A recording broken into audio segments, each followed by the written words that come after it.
डरने का नहीं भाई लोग, क्वेश्चन सॉल्व करने का। डुअल नेचर चैप्टर का एक हम लोग ट्रिक बताने जा रहे हैं।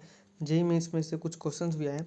ट्रिक ये बोलता है कि हम लोग के पास गए गिवन में हम लोग के पास थ्रेशोल्ड फ्रीक्वेंसी होगा, एक क्या होगा, गिवन में थ्रेशोल्ड फ्रीक्वेंसी होगा, और हम लोग के पास मेटल होगा, एक मेटल, जिसमें हम फर्स्ट टाइम में हम लोग 2F0 मतलब 2F0 फ्रीक्वेंसी उस पर डालेंगे, और सेकेंड टाइम में 5F0 का फ्रीक्वेंसी उस पर डालेंगे। किस पे? मेटल पे।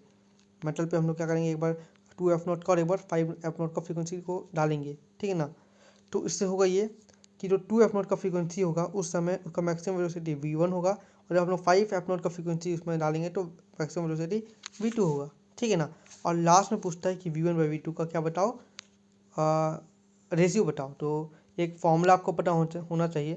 क्या फॉर्मूला होता है इसका? एक फॉर्मूला होता है वी मैक्सिमम का, एक फॉर्मूला वी होता है वी मैक्सिमम का, विच इज़ √2h/m, और difference in frequency F-F0। Frequency में जो डिफरेंस होता है उसको वो होता है।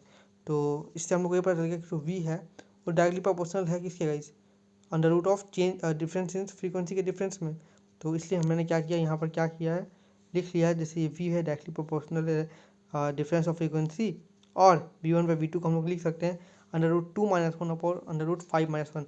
2 क्यों लिख सकते हैं कि देखिए यहाँ पर टू फ्रीक्वेंसी था और थ्रेशोल्ड फ्रीक्वेंसी कितना था, 1 था। तो टू में 1 माइनस कर लिया, और एक बार 5 था और एक बार फिर 1 था, तो 5 में भी 1 को माइनस कर लिए। उसके बाद जब इसको सॉल्व करेंगे तो 1/2 आ जाएगा, इसका आंसर क्या आ जाएगा, 1/2। All the best.